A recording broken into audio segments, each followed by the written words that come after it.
The Shooting Range. In this episode, we compare two fighters that look suspiciously alike, the VB-1002 and the Thunderbolt, the Ouragan and the incredible story of Marcel Bloch. Hotline. The developers answer questions that you've left in the comments. But first, let's start with the amazing SO4050 Vautour 2A and how to use it.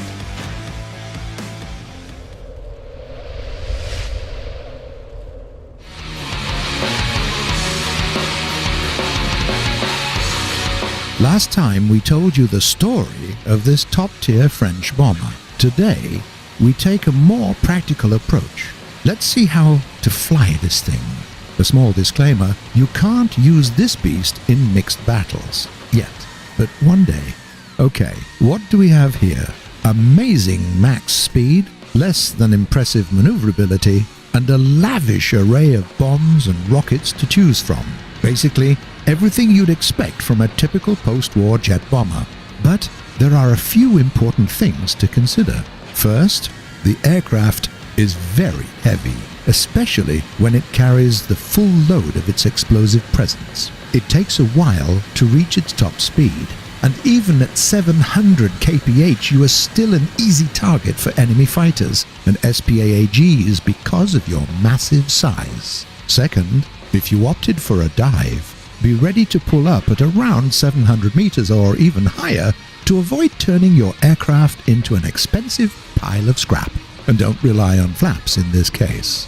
When you fly at the speed of 600 kph or anything faster than that, they get torn off the very moment you decide to use them.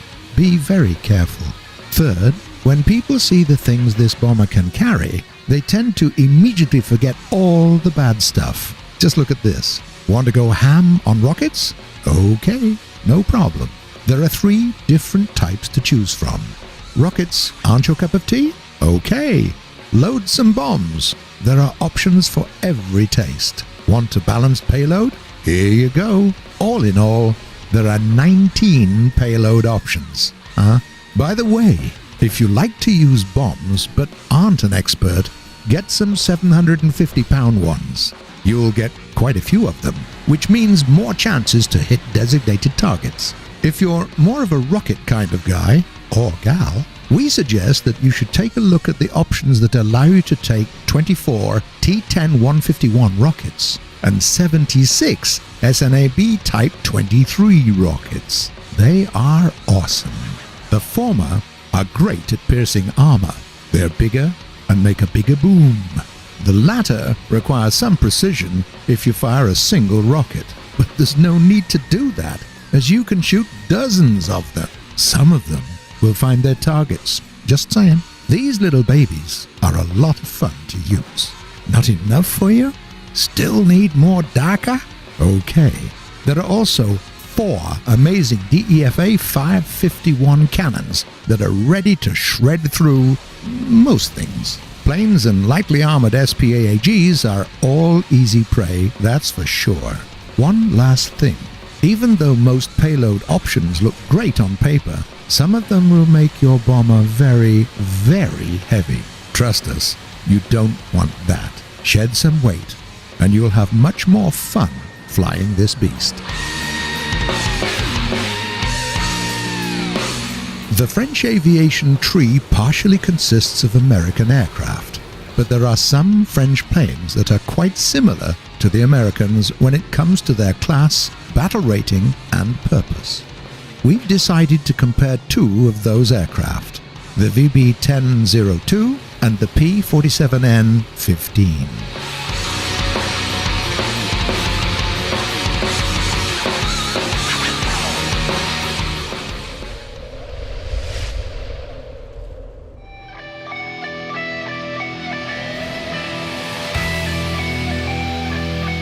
Let's begin with the French Heavy Fighter.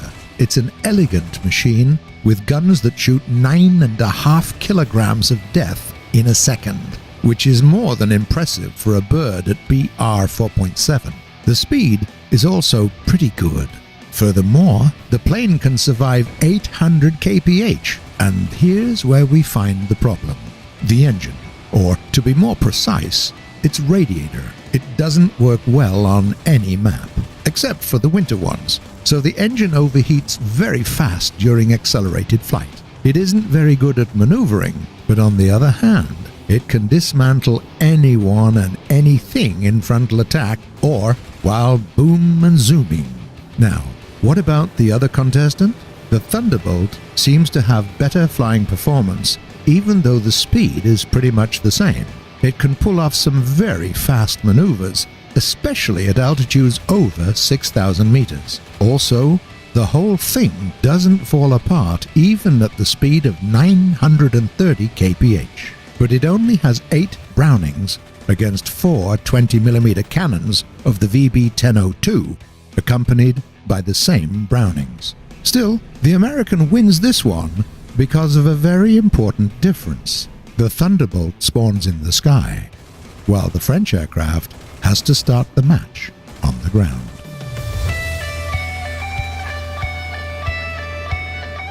And now, the story of a plane that literally saved its creator.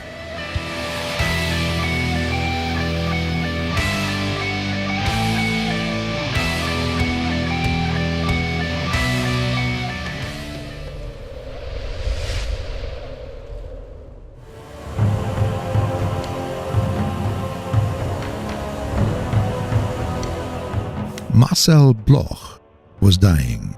The warm sun of the Côte d'Azur seemed to be shining for everyone but him. He was a worldwide renowned aircraft designer, shareholder of a whole bunch of huge transnational corporations, a millionaire, and a hero of the recent war. He was sitting on the beach, wrapping himself up in his winter coat, and wasn't responding to the world. For him, there was only horror, cold, and darkness. He could burst into tears without reason, could accidentally fall asleep, only to awake with screams of terror. He refused to eat and drink. This was the new Marcel Bloch that was brought home from the Buchenwald concentration camp, where he was sent after he refused to cooperate with the Nazi government. That way, they decided to give him a lesson and also to ensure that he dies as slowly as possible. Well, they got what they aimed for.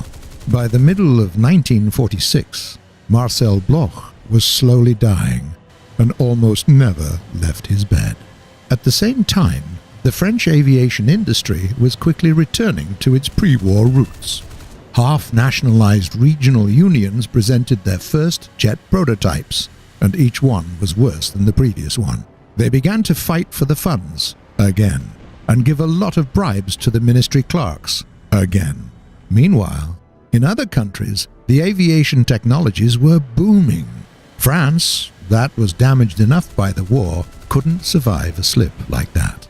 This was very clear to General Charles de Gaulle, as clear as the fact that Marcel Bloch was probably the most talented aircraft designer in post-war France. So, the general came to this destroyed, half-blind man and forbade him to die, at least until he saves the République by creating a modern French military aircraft. What happened next was almost impossible. Marcel Bloch stood up, saluted, dressed up, and set out to fulfill his general's order on his stiff legs. His car hadn't even reached its destination yet, and the factory and the construction bureau walls weren't able to contain the cheers of workers, engineers, technologists, economists, and basically everyone who worked for him. They were greeting their boss back after he survived all those horrors. And no matter what he had lived through, he was going back to work. They started creating the new aircraft, the Ouragan. But Marcel Bloch was still a gravely ill man, and he couldn't manage such mental efforts. He needed to be replaced, and so Marcel Bloch became another man. He changed his surname to Dassault, honoring his brother's wartime alias. Darius Paul Dassault, born Bloch, was a French general and a hero of the resistance. Marcel Dassault was coming to work every single day, working as though each day was his last. Death wasn't an option before the work was finished.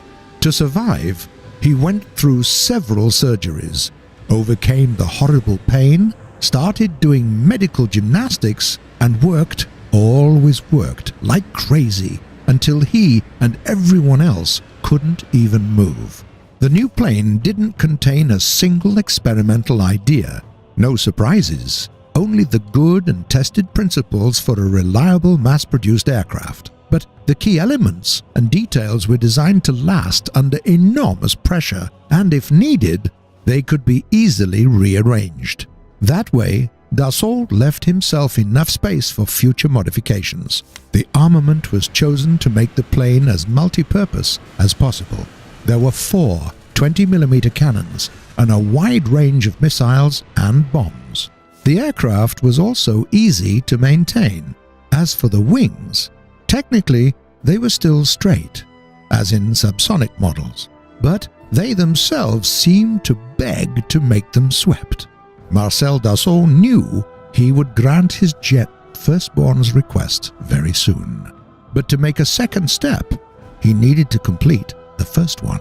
On February the 29th, 1949, a test pilot called Konstantin Rozanov flew the MD-450 Ouragan for the first time. He was spinning in the air like crazy at the applause of the Armée de l'Air pilots, who were drooling to get these amazing planes for themselves. And Marcel Dassault was watching the test flight and couldn't even imagine that, filling General de Gaulle's order, he would live to an age of 94 years and become one of the richest men in France and the whole of Europe. The planes of the Dassault concern would pierce the supersonic speed. They would be bought all over the world and become a symbol of pride and greatness for the country that created them. The Parliament of France would stand as one every time Marcel Dassault would enter the room, and the greatest world leaders would consider an honor just to stand next to him. Both of his sons would grow up to be as talented aircraft designers and businessmen as himself, and they would carry the family business with pride. All of that was yet to come. For now, Marcel Dassault was sitting in his chair, still wrapping up in his winter coat, watching his first jet aircraft in the sky. And for the first time in years, he was smiling with joy. He loved his job more than anything, and it paid back by curing his body and soul. He had found the will to live. Get ready for the traditional last part of our show, Hotline. Developers answering questions from the comments.